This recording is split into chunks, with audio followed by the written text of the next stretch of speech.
It's time for the Phil Ferguson Show.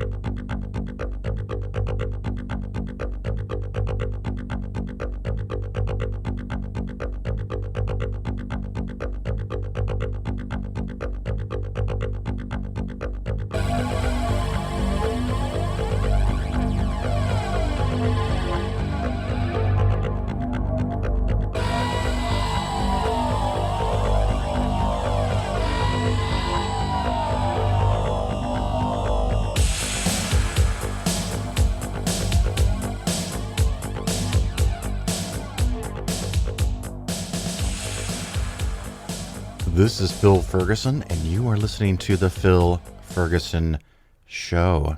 Hopefully, I don't cough. I'm fighting off a cold, or I'm fighting with a cold, because I don't know if I'm fighting it off.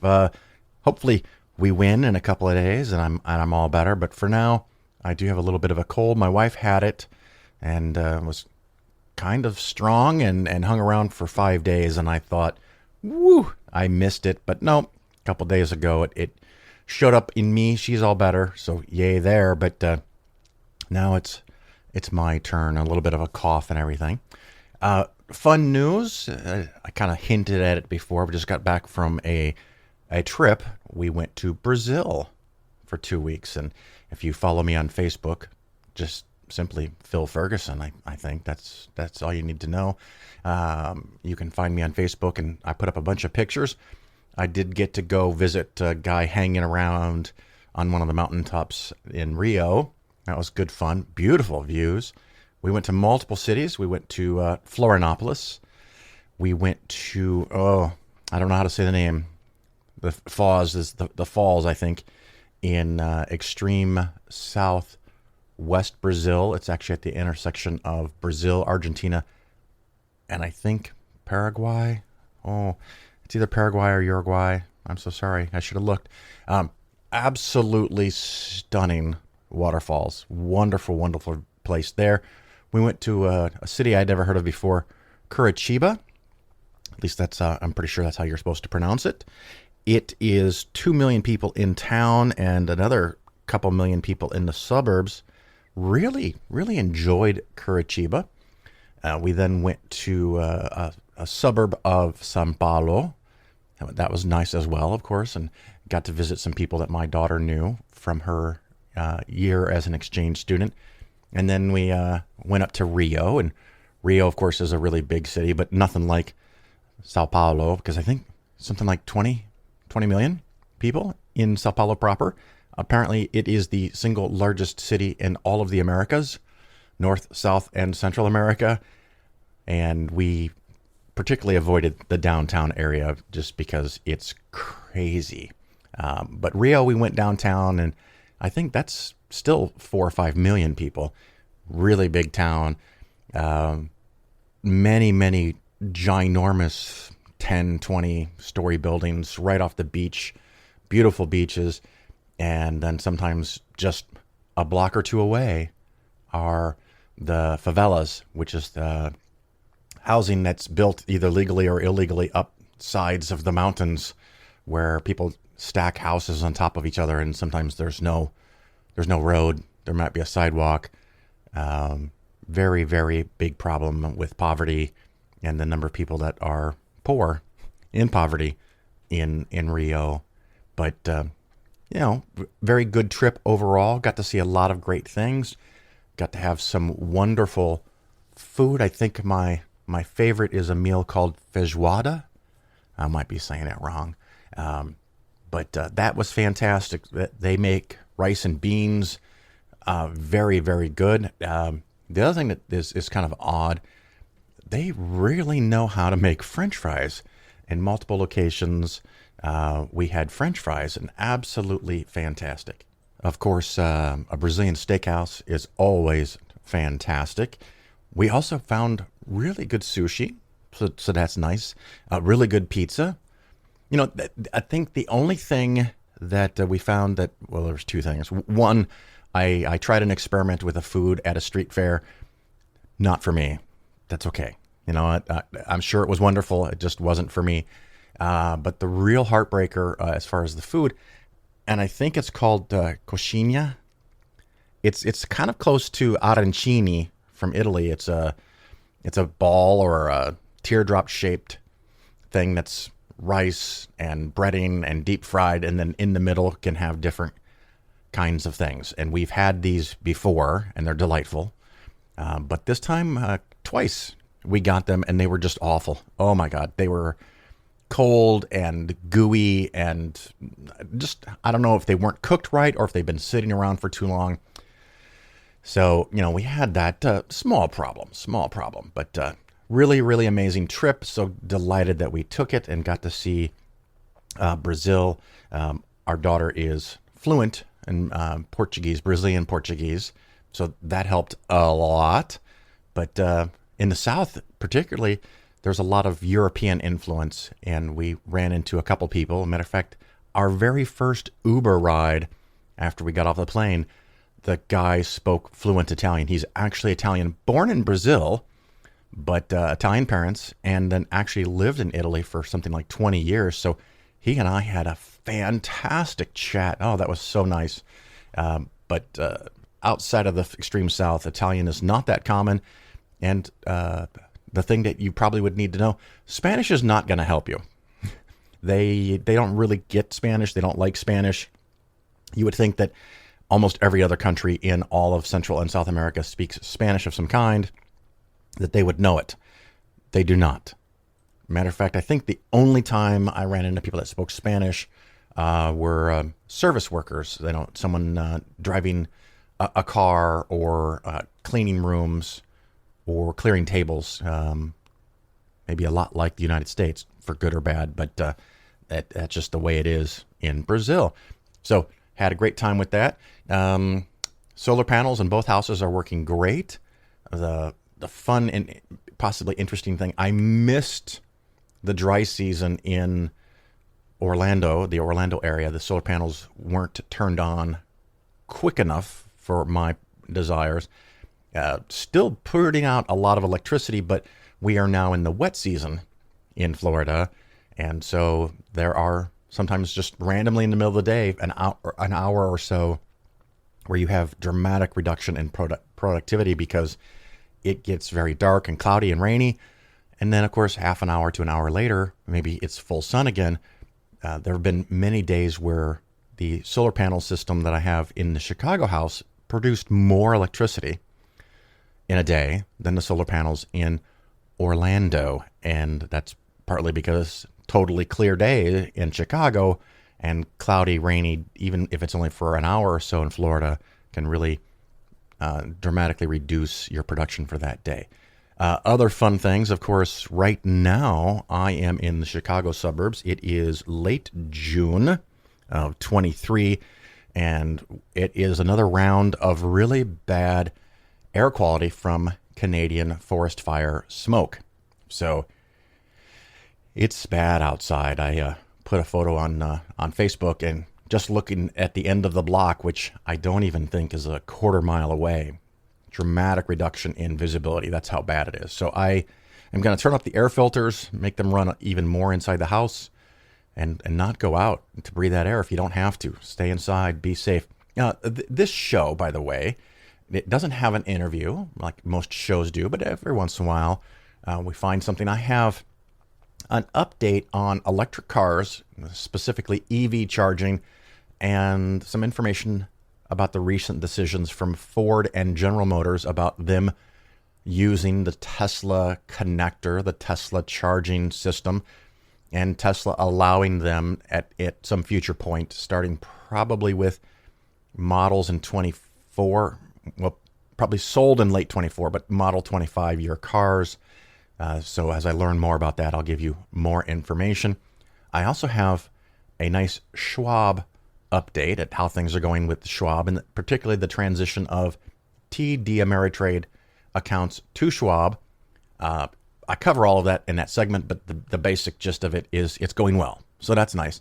And I also have put in again a segment that I only did about 4 or 5 months ago on bond yields and the yield curve inversion and how interest rates and things like that work. It's the bond yield or the yield inversion is when short-term interest rates are higher than long-term interest rates. And you can right now, again, late June, early July of 23, you can get short-term bond funds that are paying over 5%, maybe 5.5%. Now, a mortgage, a 30-year mortgage in your house might be over 7%, but we're not talking about a 30-year mortgage on a house versus bonds that you can buy into. We're talking about a short-term bond fund versus an intermediate-term bond fund versus a long-term bond fund. And right now, the short-term bond funds can pay 4.5% to 5.5%. Absolutely fantastic. Probably haven't seen this in a couple of decades. So you actually have the ability to make good money in the short run with very little risk in U.S. government treasuries, U.S. short-term treasuries. One of the big questions for me, and I don't have an answer for this yet, but at some point in time, I think I might start using intermediate or long-term bonds. I don't know when that will be. And of course, if I start doing that, I'll roll that out gently and I'll roll that out to clients before I make an announcement here, because they are the ones that are paying my bills. So they get some things first, but something to keep an eye on. So the big question for me is, when are intermediate or long-term bond rates high enough? And the reason you might be willing to at some point lock into 10-year or 15-year bonds or bond fund, even though it's only paying 3 and 4, because you can get 5 with the short-term bonds. The question is, at what point in the future does the short-term interest rate come down? And how much down does it go? Does it return to 4% or 3%? Does it go to 2%?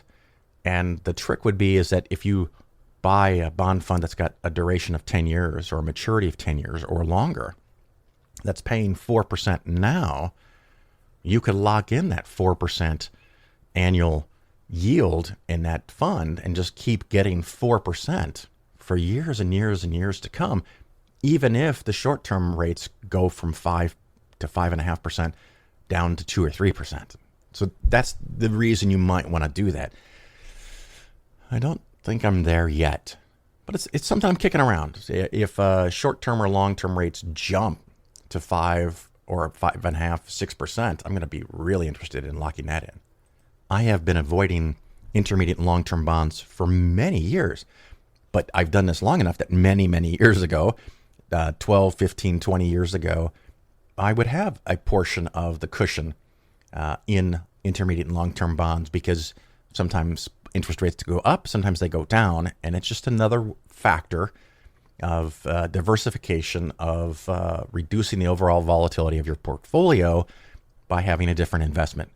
The reason I haven't used them in the last 5 or more years is because interest rates were so low that the only way for interest rates to go was up. And if interest rates go up and you have long-term bonds, you can lose a lot of money. And I haven't checked it lately, but I think the Vanguard Long-Term Treasury Index Fund, U.S. government bonds, probably fell between 35 and 45% in the last 18 months. So big losses if you were in there 2 years ago. Anyway, that's one thing to think about. The other thing that you may have noticed about the market in general is that, while the S&P 500 is up, 10, 12, 14%, depending on what day you look at it, almost all of that comes from a handful of stocks. This is not that abnormal, but it's concentrated more than normal. And it's a lot of the stocks that did so poorly in 2022. So in 2022, at least the beginning of it, and for a couple of years earlier, I had been doing 60% value and 40% growth. In calendar year 2022, the large cap growth segment did really poorly, minus 33%. And so at the end of last year, and I announced at the beginning of this year in 2023, that you should rebalance. And we decided to not just rebalance to back to 60-40, but to 50-50. So for most people, for most clients, I was able to reduce value positions and put it in growth, and particularly in large cap growth, and then boom, it made 30%. I knew that was a possibility.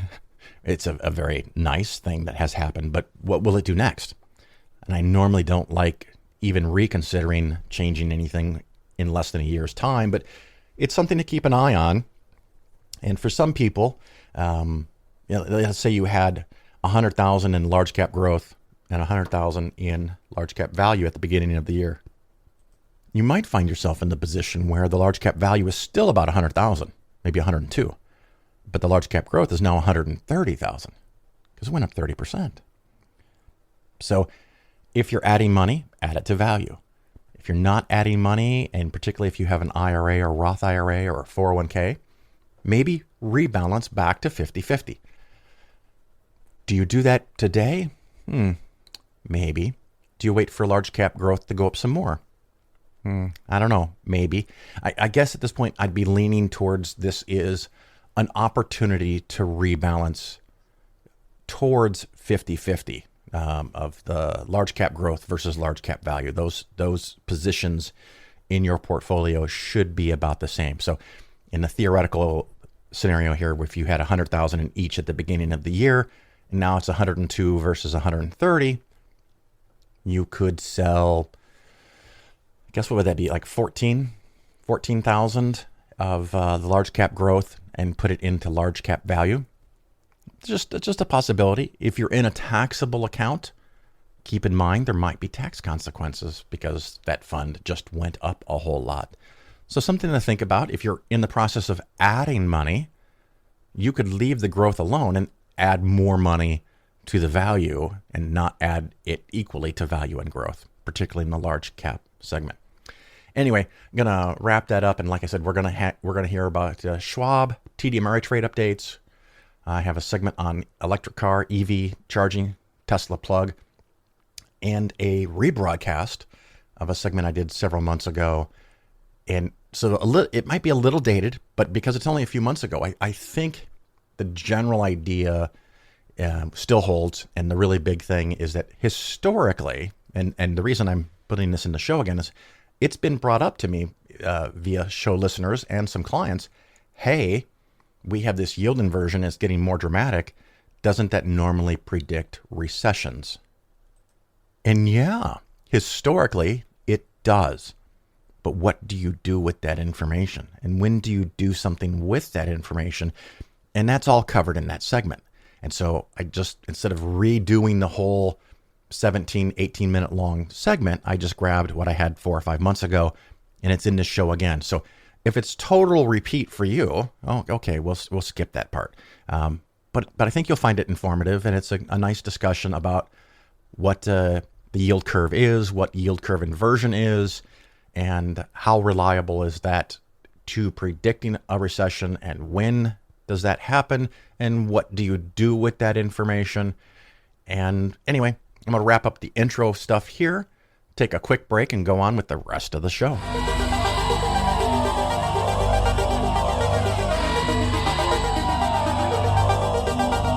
You're listening to The Phil Ferguson Show. I've always been an atheist.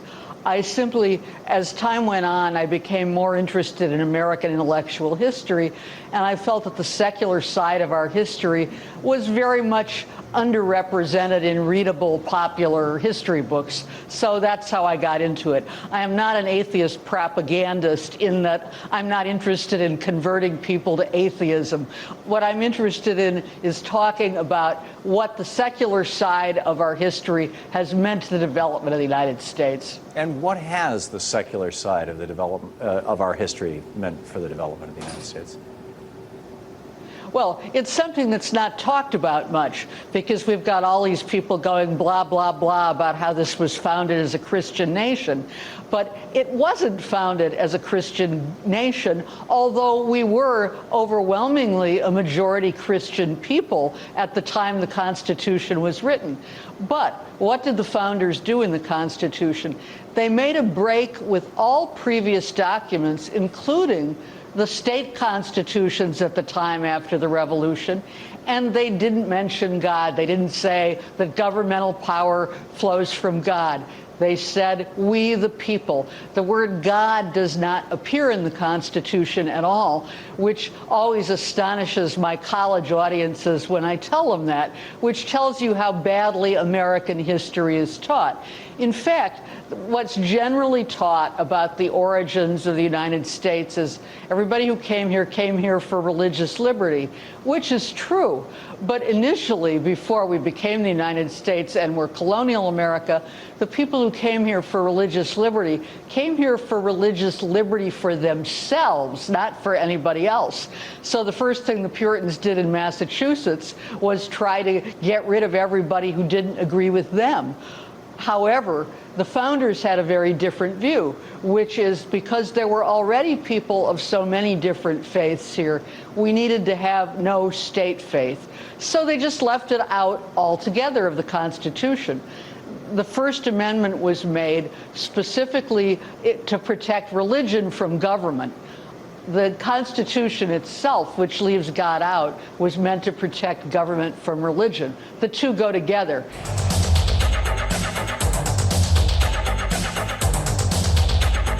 The Phil Ferguson Show is for educational and entertainment purposes only. Nothing said on the show should be interpreted as personalized investment advice.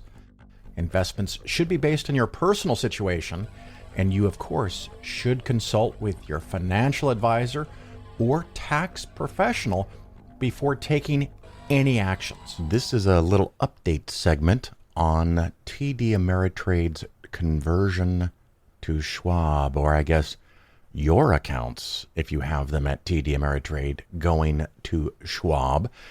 Special interest to the show because TD Ameritrade and Schwab are companies that Polaris Financial Planning, my company, those are the custodians that Polaris and Phil use for the clients of Polaris Financial Planning, and a lot of listeners of the show are clients. So it's a nice way for me to tell hundreds of people, maybe even thousands of people that listen to the show, about what's going on in case it affects you. We've talked about it multiple times, and so far I have a high level of confidence that everything's going to go fine. So that's nice. Mergers, I'm not a big fan of mergers and takeovers, and often things get screwed up. But so far, most everything that I've been made aware of has gone pretty well. So here's where we are after, when did Schwab buy TD Ameritrade? 2 or 3 years ago. And I, at that time, suggested that the advisor clients would be one of the last things to move over. And here we are. This is one of the very last things to move over, which has worked out pretty well for everybody, I think, so far.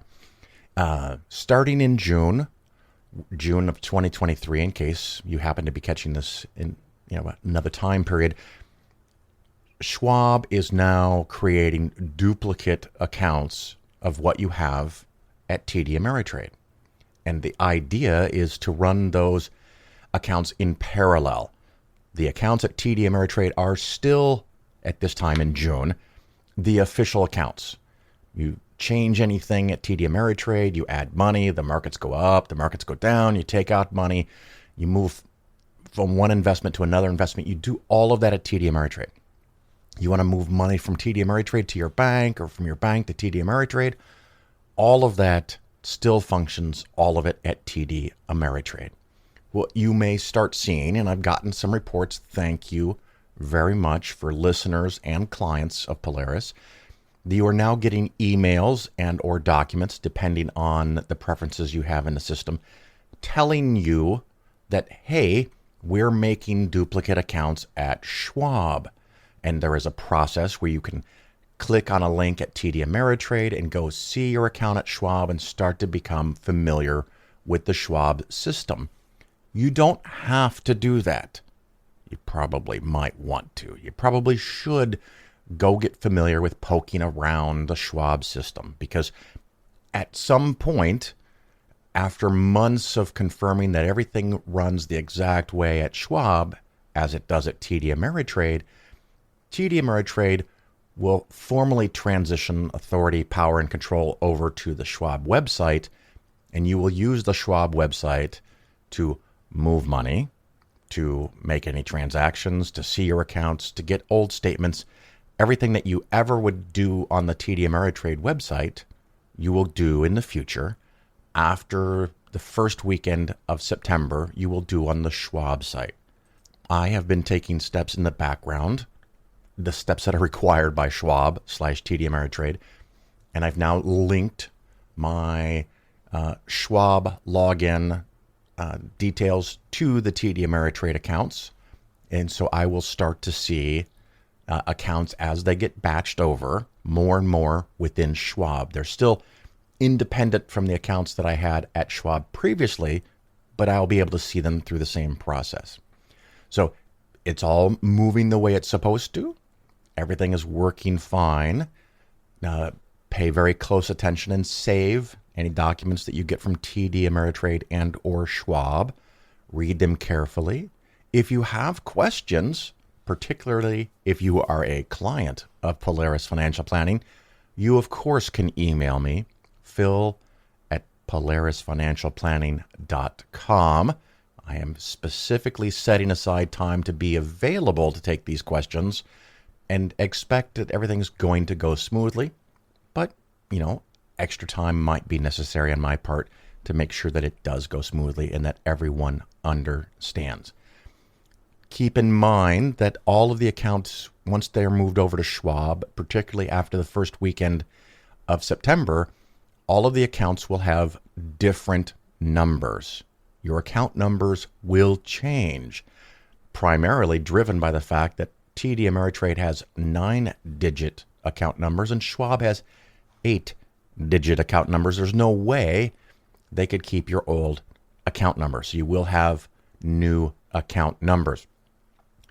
At this time, Schwab/TD Ameritrade has said repeatedly that if there's any money moving from your accounts at TD Ameritrade to somewhere else, like to your bank, say you're in retirement, you're moving $5,000 a month from TD Ameritrade to your bank. When that switches over to Schwab, that process is expected to continue like normal. This is the one place where I've suggested, and you still have time, to make sure you have sufficient cash on hand and not be dependent on your monthly distribution hitting on an exact specific day. Now, this is a general bit of advice that I tell people to have. You should have 2 to 3 to 4 months of cash on hand in your local bank anyway. I get it that in retirement, you want your money working for you for the last minute to the last second. I don't subscribe to that philosophy in general. And now, if there's any hiccup, if there's a delay of a few days or a few weeks or something gets skipped for a month because of some weird timing sequence, I don't want you to end up bouncing checks or not being able to pay your bills. So take this time, June, July, and even August if you have to wait, and make sure that you have in your local bank, however you pay your bills, enough money to be able to pay your bills for several months. You don't have to get nutty. You don't have to have a year of cash on hand. But in case there's a glitch, you just keep rolling on like there's no problem. And hopefully if you're in retirement, you have a generous portfolio that assists your retirement, it's going to be okay to have a little cash on hand in your bank. So that's the one thing that you should do. So if any of these money movements, and this also applies to money moving to your TD Ameritrade account, if you had set that up at TD Ameritrade, that should still function once it's officially at Schwab. Schwab will still be able to, should be able to, go into your bank account, checking or savings, and move money to your portfolio so that it can be invested. That should all work. If it was created at TD Ameritrade, it should transfer over and work just fine at Schwab. The place that you might have a problem is that if you have set up instructions at your bank or credit union or some other institution to send money to TD Ameritrade, because it will no longer be going to TD Ameritrade, it would be going to Schwab. And because your account number has changed, there is a chance, maybe, I don't know, I don't want to put a number on it. There's a chance that that will not work going forward. I expect that they're going to try everything possible to communicate with all these financial institutions. All the large financial institutions will know and understand that TD Ameritrade was bought by Schwab, and now it's Schwab, and here's your new account number. And it is likely to adjust automatically on its own. But that's something for you to be aware of, that if you are sending money to Schwab, to TD Ameritrade, that might need your attention, and you might have to go relink something or resubmit it, like if you use your bank's bill pay system to pay your electric bill, if you also use your bank's bill pay system to send money to TD Ameritrade. I don't know that there's anything for you to do preemptively. Just keep an eye on that. In the worst case, it doesn't go over to Schwab and it stays in your bank. Okay, fine. Well, then you'd have to log on to Schwab, go through the process like you did at TD Ameritrade, like you do with PayPal or eBay, and connect your bank and link it and all that stuff. So everything should be just fine, but that's where we are at this point. The process is moving forward. It seems to be timely. Everything seems to be thought out and organized. I just had another webinar that I went to that had a fantastic presentation of where they are, where they expected to be, which is where they are, and how things are moving forward. So it's all going to be okay. And if it's not, we'll fix it, right? So it's going to be fine. If you have questions, email me, phil@polarisfinancialplanning.com, and we'll go on to something else now.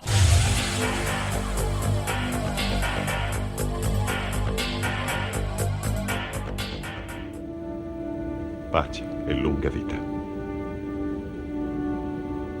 Lunga vita e prosperità. You're listening to The Phil Ferguson Show.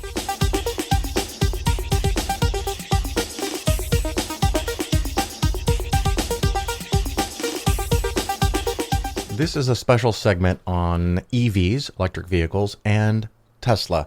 Since I'm going to mention a few companies by name, one of them Tesla, GM, Ford, companies like that, I am not suggesting that any of these companies are something you should buy or something you should not buy, and definitely not something you should sell. So I'm not talking about the stock or the stock price at this time. I'm just talking about car charging for a moment. So a couple of things have happened, or I guess something big has happened in the EV charging world, and you may or may not have heard about it. And since I talk about electric cars on a regular basis, I wanted to discuss it here briefly. In the United States, in North America, there are currently two different charging standards, two different charging connectors, two different systems, I guess, for really high-speed charging. We're talking about, 40, 50 kilowatt up to 350 and beyond kilowatt rates to charge your car. There is CCS1, we know it as CCS in the United States. Europe has CCS, but a slightly different standard, I think, is called CCS2. Not really relevant to this discussion, again, specifically to North America. We have CCS1, and then we have Tesla.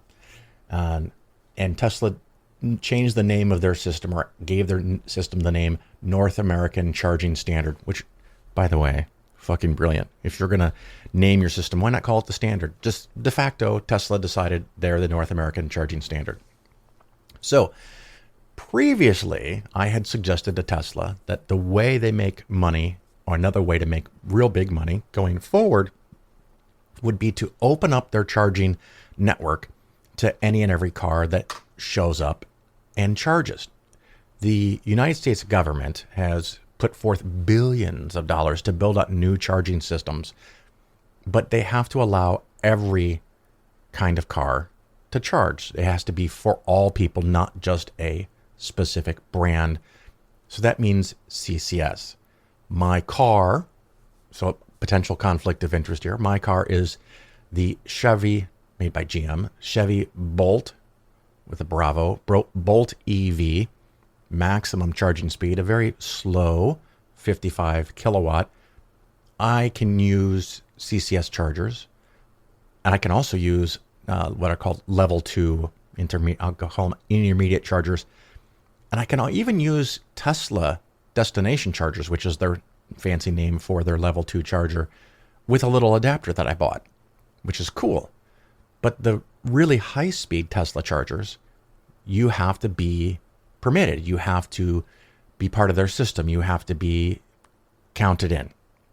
And up till now, with a few exceptions, they've said, no, you're not a Tesla or a super special mega fan of ours. You can't charge, even though you could put a different connector on one of those cables. You could get an adapter like I have for level 2 from the Tesla destination charger, but the system doesn't recognize your car, and it doesn't communicate with your car to find out who you are and say, yes, you're Phil, and enter your credit card number or use the app or swipe your card on the machine. None of that's possible unless you have a Tesla car.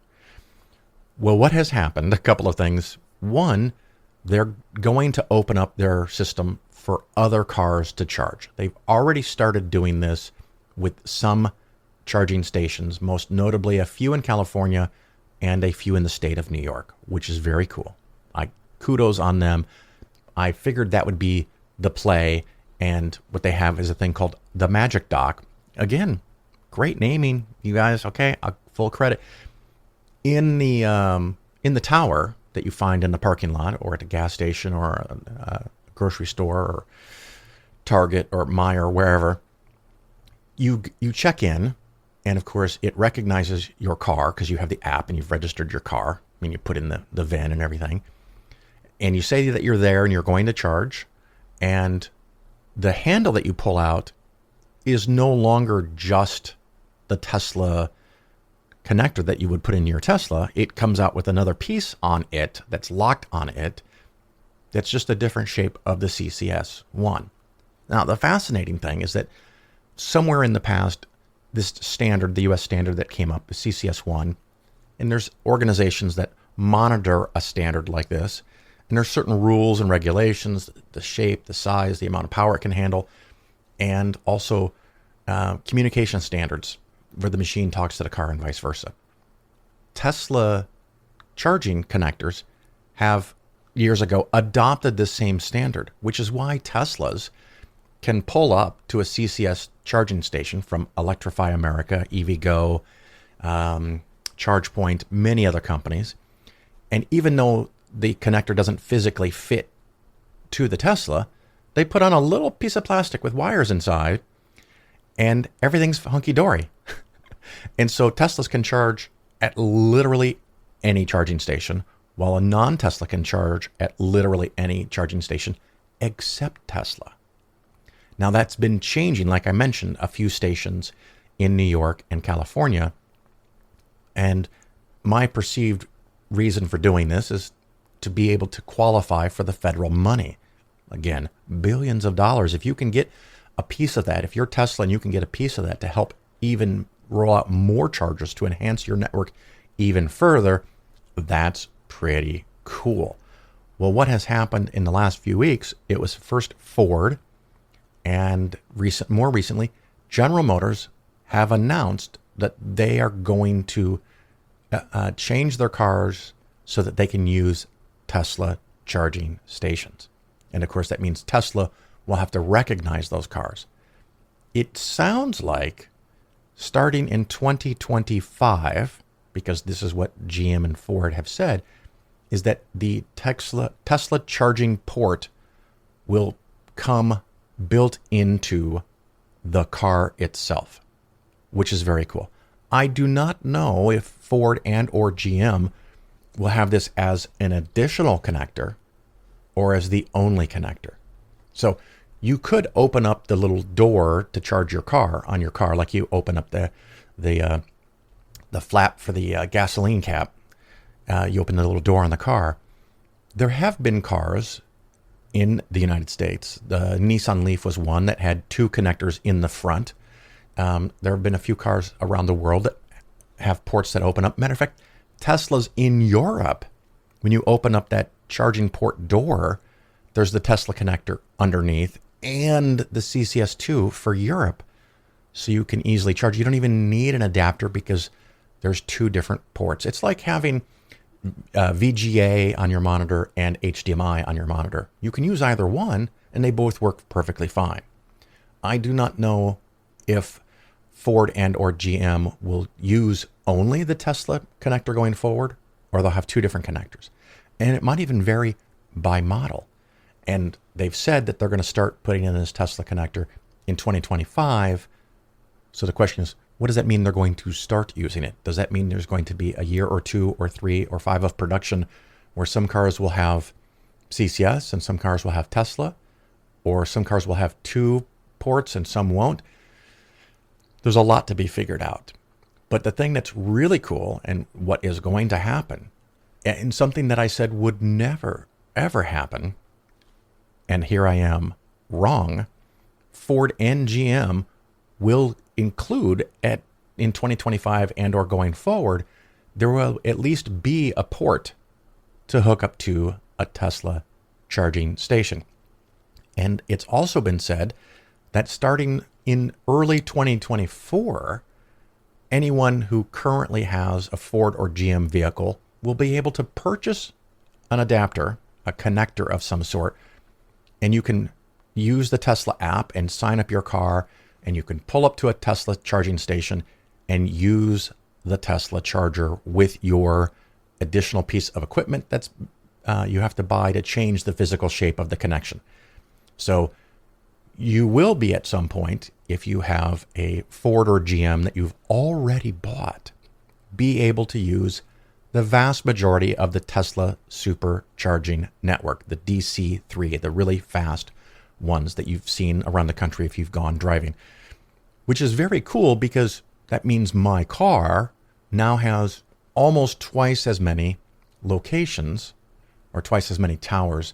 There are currently more non-Tesla charging locations for CCS. This is because of Electrify America, EVgo, Flow, what is it? Green Space? Oh my God, I can't remember the name of it. Got bought by Shell. Shell charging. Many different utilities around the country are putting in all these machines that can charge every car, not just Teslas.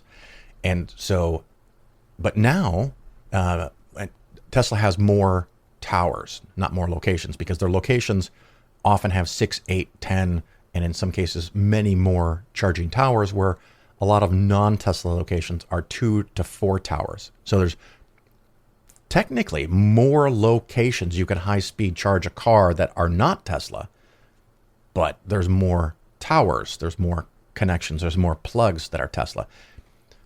So anyway, you dice it. Someone like me who has a GM, a Chevy, the Bolt EV, once I have the app and the car is entered into the system at Tesla, I could get an adapter, hopefully starting somewhere in 2024, pull up to, I think right now the number was something like 75% of Tesla high-speed charging stations would work for me. There's some that don't for technical reasons, but the app, of course, will show me. If you put in your car, just like you can do now, a ChargePoint app is fantastic.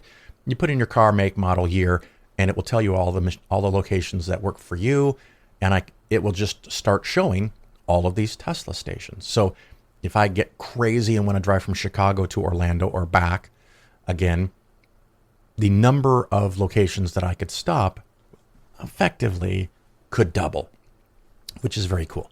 The car won't charge any faster. It's still limited to 55 kilowatt, but that's this particular car. So the auto manufacturers supporting on their own the Tesla charging system by allowing it to be built physically into the cars is something I said would not happen. So here I am. I'm owning it. I said it would not happen, and here it is. It's happened. Elon has said, if there's any value in what he said, but his proclamation is that non-Tesla chargers will not receive any favor or disadvantage compared to Tesla cars. So you will be able to pull up and you will pay the same rate, good or bad, as any person charging a Tesla. You will have the same priority, no greater, no less.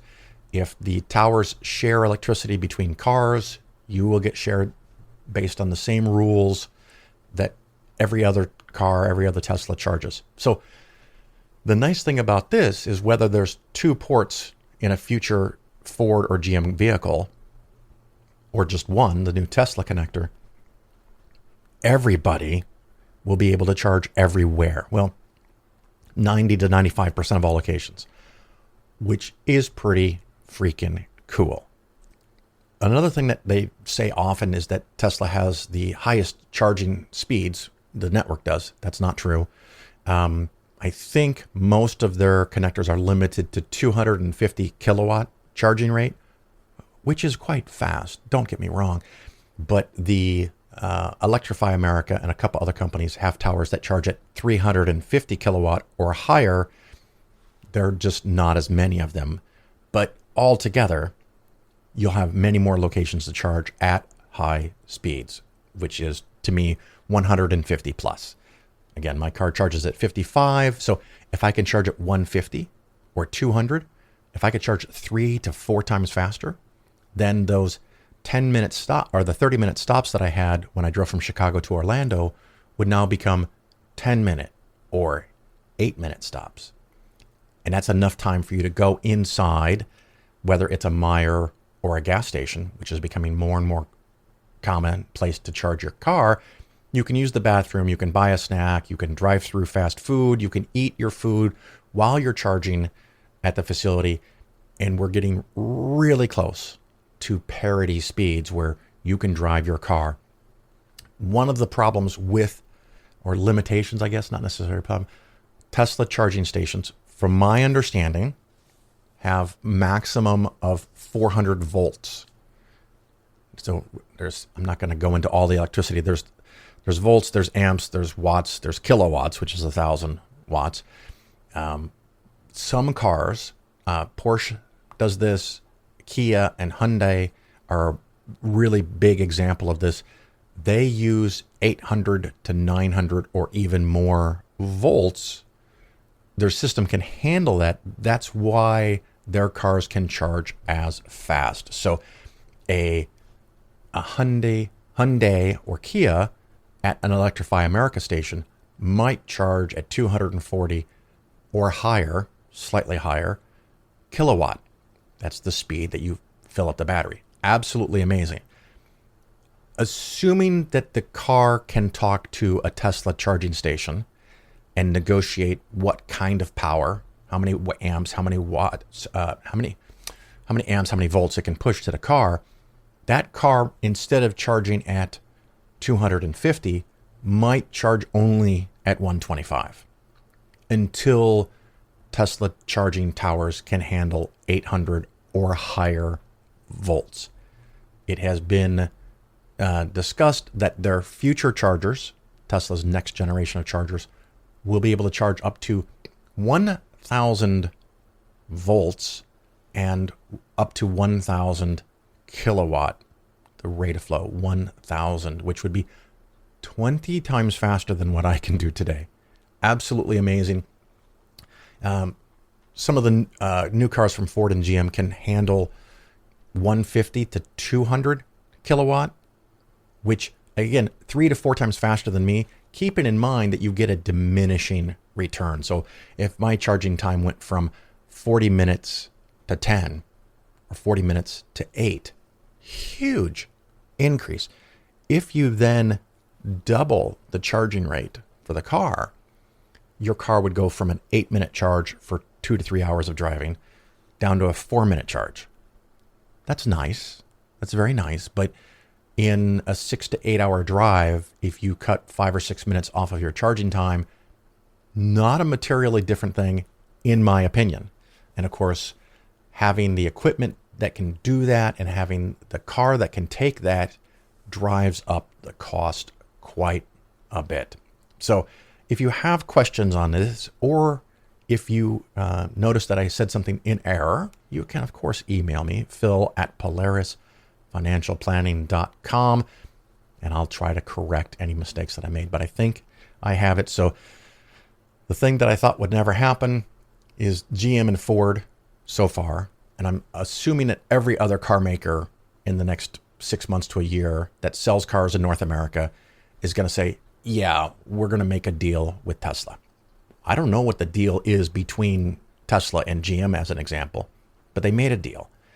GM came and announced and said that it's going to save them hundreds of millions of dollars because GM has committed probably a few billion to building out charging stations on their own that would have CCS connectors. So you would have more places to charge your GM car. And they've already started rolling them out. And they're probably going to continue to roll those units out. But it sounds like they're going to cut off that spigot and pocket that money. Big deal for a company like GM to pocket hundreds of millions of dollars that they were going to spend because now, poof, they just doubled the number of locations roughly that you could charge your car. And it's all going to get better. It's all going to get more locations. The charging speeds in new cars are going to go up. The charging speeds of the towers are going to continue to go up. And it's all going to be amazing. The thing that I'm looking for also in a future EV, if I buy one, which is probably what's going to happen, is what's called vehicle to load or vehicle to grid, or what is often referred to as bi-directional charging. So you can plug your car into your house and charge your car at a pretty high rate of speed. Well, at least a lot of electricity is flowing from your house's connection to your solar panels or to the local utility, and you can charge your car. But bi-directional means that at some level, your car could then automatically, with the proper hardware in the car and on your wall in your garage or some other location in your house, your car could then power the house, at least for a while. That is very, very cool because you have a couple of things that become possible. If your house runs primarily on electricity and your electrical supply goes out and you have the right equipment and the right vehicle, you start running automagically off of your vehicle the electricity for your house. It pulls from the vehicle. And of course, you can set that your car doesn't go below 40% or 50% or 20% battery or whatever. And if you turn off things that are using a lot of electricity in your house, depending on your electrical demands, you could get hours to possibly days of extra electricity out of the car that's sitting in your garage or in your driveway to run your house when the power goes out. You don't need to add $10,000 to $20,000 to $30,000 of batteries in your garage or your basement to store solar power. You're storing it in your car. So if that's something that's interesting to you, keep in mind that if you're paying 10 or 20 grand more for an electric car, which may not even be necessary, by the way, at this point, you're getting this extra huge benefit that you have this ginormous battery backup for your house. It just happens to be on wheels and you can drive it to another location. That would be very, very cool. Depending on how much power can go from the car to your house or back into the grid, you may or may not be able to run your air conditioner. Or maybe you can run a small air conditioner, but not a 3-ton air conditioner. Again, all those details are to be worked out. And it's very, very technical. And unless you're really an expert on how this works, of course, hire a qualified professional electrician to have this in your house. But that to me sounds really cool. With the solar panels I have in both houses, if I also have a car somewhere in the future, whether it's 3 years or 1 year or 10 years, that has a giant battery, that the car can act up as the backup power supply, I could run my house off the car. Now, here's the extra fun thing. If the power is out in your area, but not in other areas, and you set your car to stop sending energy to your house at 20% battery, you could then unhook your car when you get low, drive somewhere else for 10, 15, 20 minutes, charge your car, charge the batteries, right? And bring them back to the house and have electricity for your house again for several days. You would probably be at a reduced consumption level. So you don't want the big screen TV on. You don't want to run the air conditioner. You don't want to run the pool pump or the pool heater. But having on a couple of lights, having electricity to your freezer or refrigerator, having power to your router so that your phones work, and having some outlets where you can hook up a laptop or charge your phones when everyone around you has no electricity would be pretty damn cool. Anyway, that's some updates on the state of car charging, the amazing progress that they have made. Oh, just as a reference, I think it was 3 years ago, we drove from Chicago up to Mackinac Island in Michigan, and there was something like 5 chargers that I could use as a non-Tesla driver. There's now more than 20. Huge difference in 3 years. The route that I took a year ago, roughly 10 months ago, from Chicago to Orlando, not counting the big cities like Atlanta, there are now 8 more locations that I could stop to charge my car, even before counting the Tesla availability. If I count the Tesla availability, instead of there being what was last year, let's say 20 locations, which is now 28 locations, there's probably going to be 45 to 50 locations where I could charge on a route between Chicago and Orlando. So it's not ideal yet, but next year, starting in 2024, and then hopefully, according to Ford and GM, starting in 2025, the Tesla connector will actually be built into the car. So cool things coming forward. Wrap this up. We'll go on with more of the show.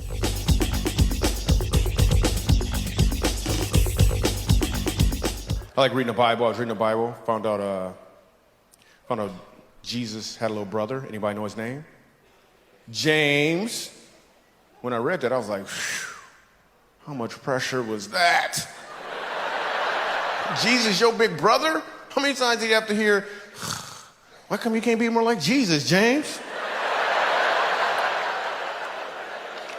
Because you know, everybody probably thought that James could do the same thing Jesus could do, but he couldn't. He was just James.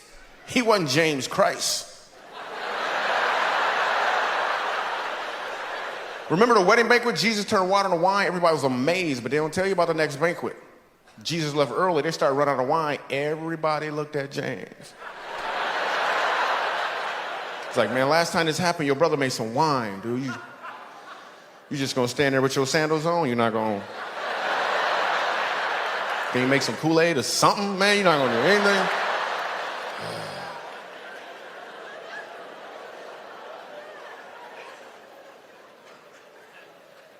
You know, James had problems just like any other kid had problems. He would try to follow his big brother around. So everywhere Jesus went, James followed him. That's what little brothers do. So if Jesus went there, so did James. I bet one time, James almost drowned.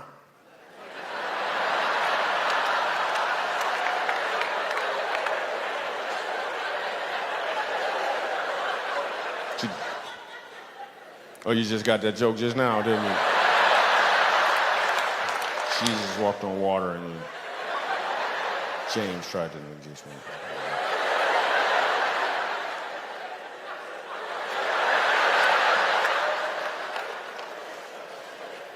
I'm sure James had problems. He would go to his parents with his problems. And his parents, especially his mom, was trying to throw him a bone once in a while. They'd pray over their food. They're like, Lord, we just thank you for this food. In James' name.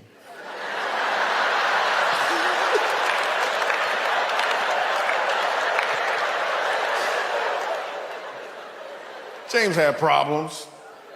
He would go to his parents with his problems, and you know what they would say? He'd be like, well, what would Jesus do, you know? Then they gave him a bracelet. And then he started selling those bracelets, you know? Made some money selling bracelets. What would be cool is a what would James do bracelet, right? Same initials, different meaning. Completely different meaning. You driving down the street, you get cut off in traffic. You fuss him out, your pastor gonna be like, yo, you got a what would Jesus do bracelet on? You're like, that's what would James do.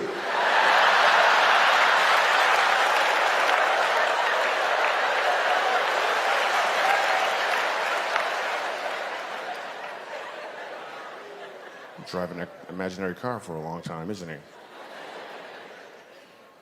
Also found out when Jesus was 12 years old, Mary and Joseph lost Jesus. They lost Jesus. And you know the first thing they had to do was pray. I wonder what that prayer must have sounded like. Joseph probably did the prayer. He was like, oh, God.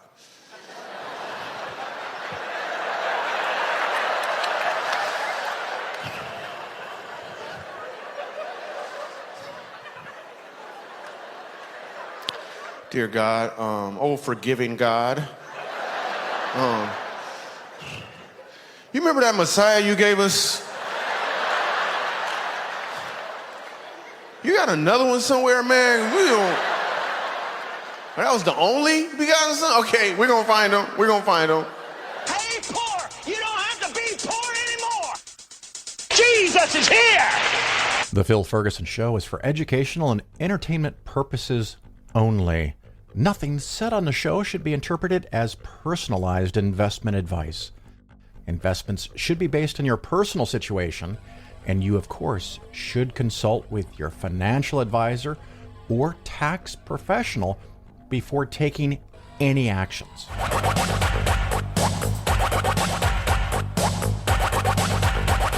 I want to talk a minute here about bonds and particularly yields on bonds. A very popular thing in the news today is the yield curve and the yield curve inversion. And so we've talked about it on the show in the past, but it comes up on a regular basis. So I figured I would cover it again. Not a problem.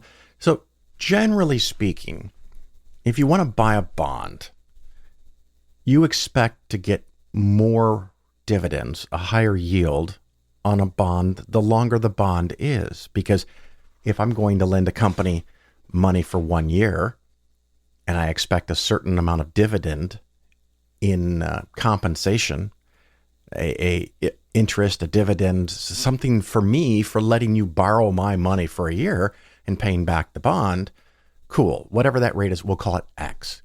So I can get X percent in 1 year.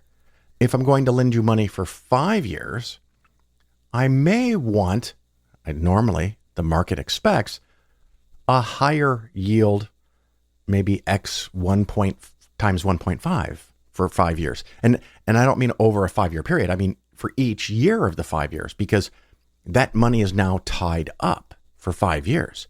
Now, maybe I can go sell the bonds in the market. There's expense to that. But if I'm going to have my money and give it to you for a longer period of time, I expect a higher yield each and every year. And that generally holds out. And you can look up treasury yields as an example. I'm looking currently at Bloomberg.com. It's just what I pulled up. You can go to many other sites. And, there's 3 month, 6 month, 12 month, 2 year, 5 year, 10 year, and even 30 year. For a while, many years ago, the government stopped issuing 30-year bonds and just capped out at 20-year bonds, but they're back at having the 30-year bonds. And generally speaking, the longer the bond from the government, the higher the yield is, and that's what's expected, and that's the norm. From time to time, you can have what's called a yield inversion, where the yield on short-term investments, short-term bonds, pays more than long-term bonds. And I think this is clearly counterintuitive, and it's often viewed as something that is important to know. There is a very strong historical correlation, not necessarily a causation, but there's a correlation, something like the last 17 times there has been a yield inversion, 16 out of the 17 times there has been a recession. And then sometimes the recession was right away. Sometimes the recession was a year and a half later. And I'm not predicting that there's a recession in 2023. And even if I was, there's not really anything you can do about that. The portfolios that I design are long-term. Whether the market goes up or whether the market goes down, you want to be in the things that I want you to be in. So there's no action to take if you've correctly designed your portfolio. But in reference to the yield inversion, even if there is a recession at some point in the future, we don't know when it is. And many times when the yield inversion has happened, the stock market has made 10, 15, 20, or even 30% before the recession hits, and then only loses 10, 15, or 20% during the recession, and then bounces right back after the recession is over. So as soon as the yield inversion hits, you don't know when to take action on it. And if you sell, you miss the potential upside before the recession. Even if you sell at the right time, you have to know when to buy back in at the bottom of the recession to get the bounce back after the recession is over. So again, it's fun to talk about. It's fun to look at. It's fun to think about. And it's something that can be an important piece for you to think about in your portfolio. But what do you do with that information? Might be very little, and it might not really affect your stock investments. So one of the things I've been doing for years, and I was clearly too early into this, I had been avoiding long-term bonds. I was avoiding long-term bonds because long-term bonds, while they were paying very slightly higher rates in, well, maybe beginning of 22, but more likely 21, and for several years before that, they were paying slightly higher rates. But I was willing to give up those fractional higher rates to avoid the downside potential of what can happen with long-term bonds when interest rates go up. Well, now we have seen the effect of what can happen to long-term bonds. And this happens from time to time, but people forget, or people don't know, or the last time there was a big adjustment to long-term bond rates, you weren't really into bonds because you were accumulating stocks to try to get long-term growth for your portfolio. So just as a reference, this is VUSTX, Vanguard Long-Term Treasury Fund Investor Shares. This fund has not done well, not even close to doing well. So for calendar year 2022, the change, let's see here, where is it? Total return by net asset value for 2022 was minus 29.58%, minus 30%. In 21, and this all happened at the very end of the year, was minus 4.73. So you're down 30-something% or more. Let's see how it's doing this year. If I have, the year to date is up 7. See, so these things are much more volatile depending on what the people who buy them think is going to happen to long-term interest rates. When the Fed changes interest rates, and it's very often reported as the Fed is changing the rate. Well, that's nice. What rate are they changing?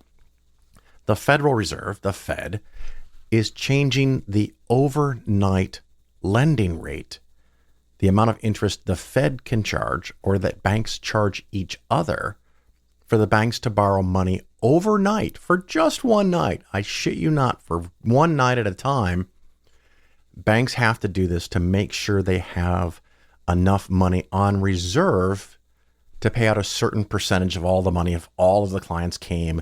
And this is part of the system, that the federal protection for your investments up to $250,000 in a bank, because banks have to keep some of that money on hand.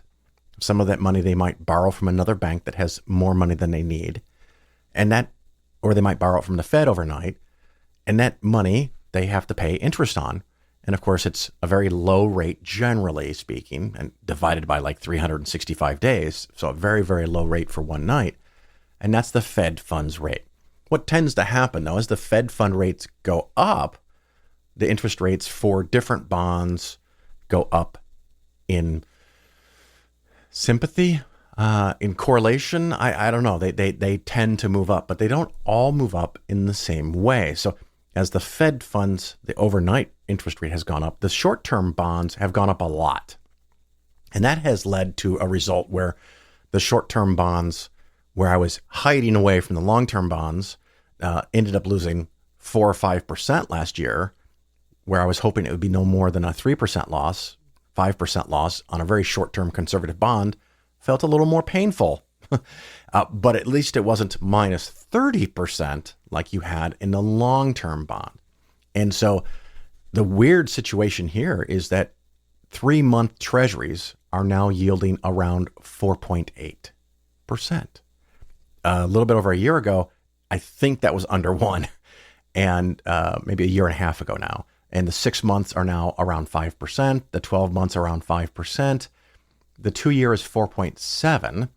The 5-year is 4.13. The 10-year is 3.92, and the 30-year is 3.9.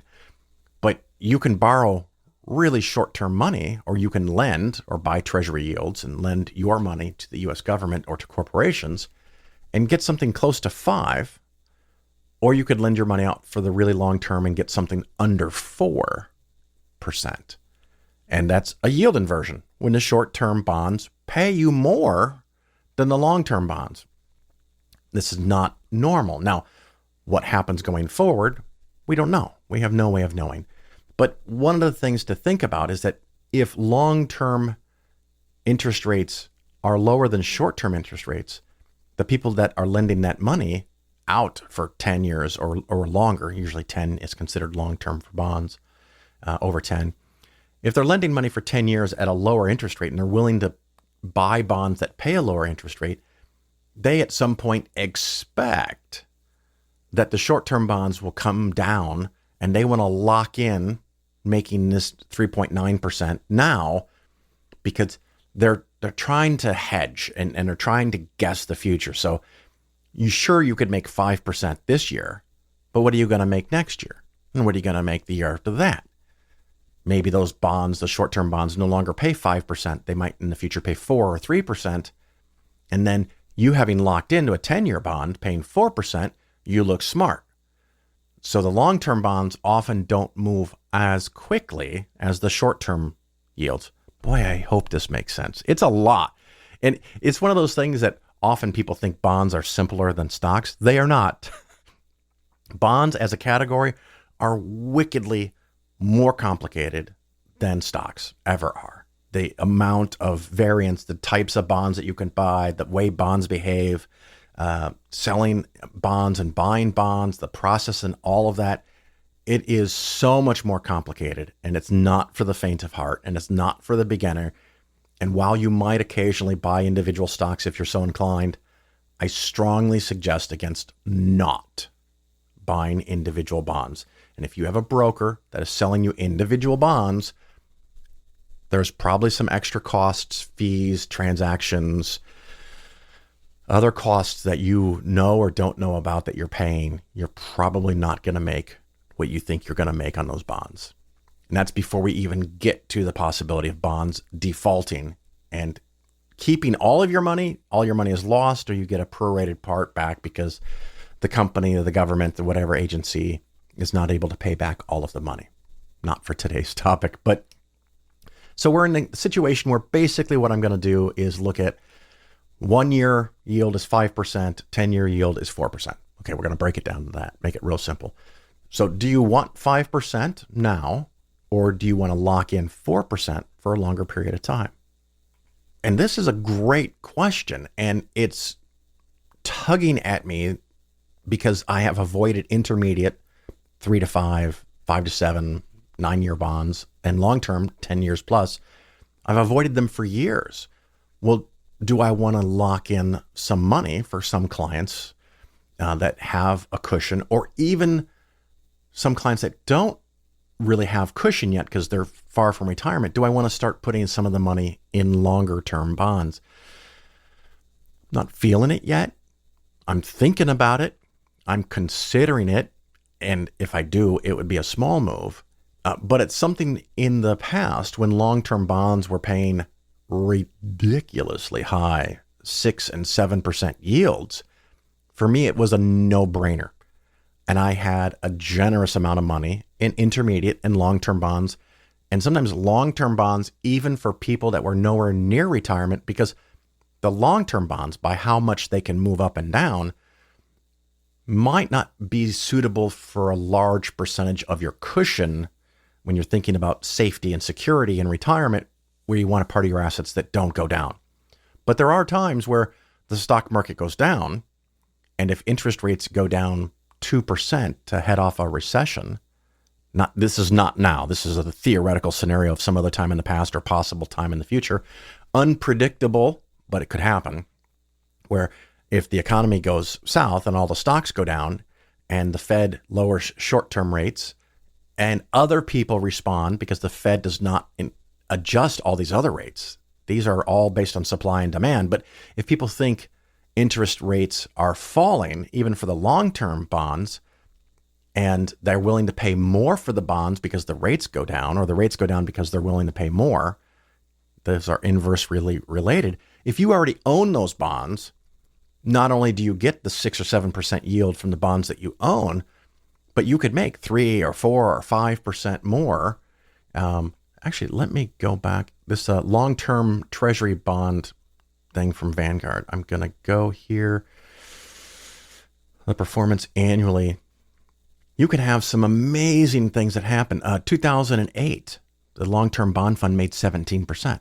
2009, when the market recovered, it lost 15%. See? 2011, the long-term bonds went up 25%. In 13, they went down 16%. And in 14, the next year, they went up 21%. And then it was -4, -1, 5, -4. Not a whole lot of activity. 19 and 20 was 11 and 16%, but then we had the huge losses.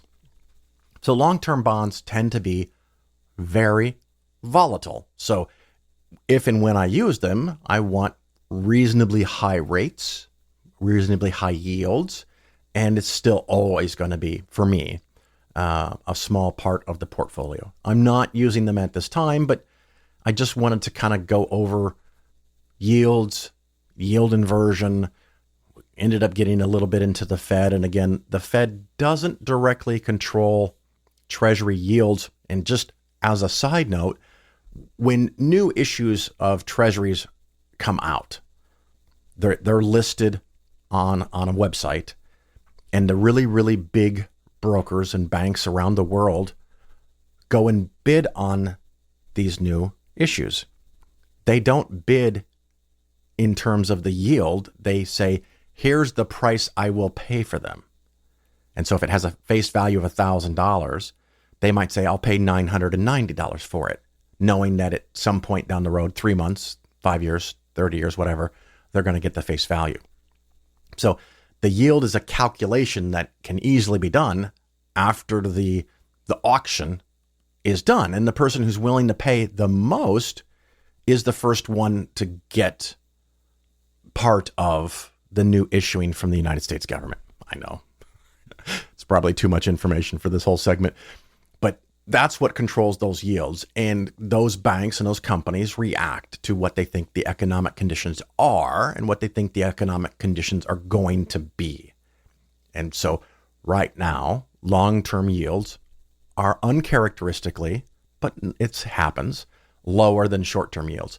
So I'm loving making 5% on very short-term, very low-risk money. And I'm not feeling a big push to change that, at least not yet. And at some point I might buy for myself and clients some of the cushion in intermediate and long-term bonds, but we're not there yet. And when we get there, clients will know first, and then everyone on the show will also know, but at a later date, after I make any and all adjustments that I think are necessary for the client portfolios. So I hope that helps. Let's change to do something else, and we'll get on with the show.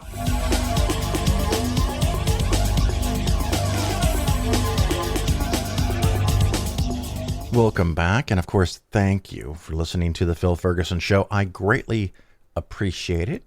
You could help me out by going and giving a 5-star review somewhere, or sending a friend over to listen to the show. Tell your friends, family, hey, here's a person that can help you understand investments, maybe just a little. That would be nice if you could do that. I would appreciate it.